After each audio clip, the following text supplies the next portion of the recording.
So every week you share a client success story. I think you said you're going to talk to me about something in the education field this week. What do you have to share? Mark, I'll keep it simple. It's absolutely incredible. The great examples I have is we work with a lot of education companies really figuring out, hey, how do we, use this new technology in a very safe and ethical way to help things out? And so one of the big things that we've been working on is with smaller grades in schools to see how do kids interact with AI. And to be fair, they started with my own journey with my kids and saying, how do we get them to start interacting with AI? And one of the big things that we've been doing now is for the younger ages is to getting them to interact with AI using handwriting.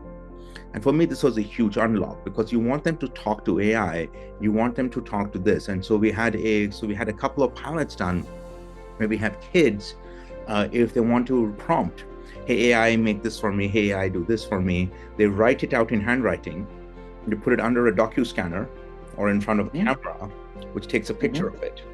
That converts it to text, sends it to AI, and the AI responds with giving a slight printout or showing the text on a screen. And that's also handwritten, so just to make it feel a little bit nice.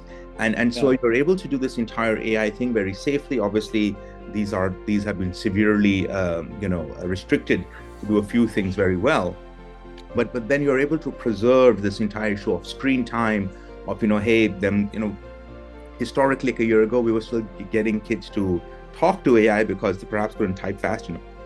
But I love the notion of being able to do the handwriting and even with the printouts and going back and forth with AI in a way that brings them very much rooted to the physical world without having to move, particularly at younger ages, into so much screen time, so much things that anyway was a huge discussion point even 5-10 years ago without the AI part.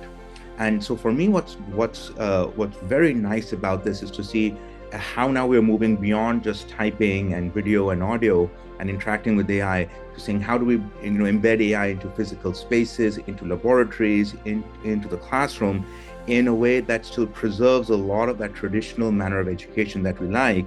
It comes in when it's needed just for that little bit, but then it's not all encompassing or fully obtrusive. And giving educators more options on how they feel comfortable. I mean, that's something that we work on all the time. And I think having both options allows schools and parents and students to take AI at the pace they're comfortable with, not sort of this huge push down that, everything has to be AI right now. And I'm excited to see if the kids' handwriting gets better because, they're going to be writing a lot of stuff to AI because it's fun.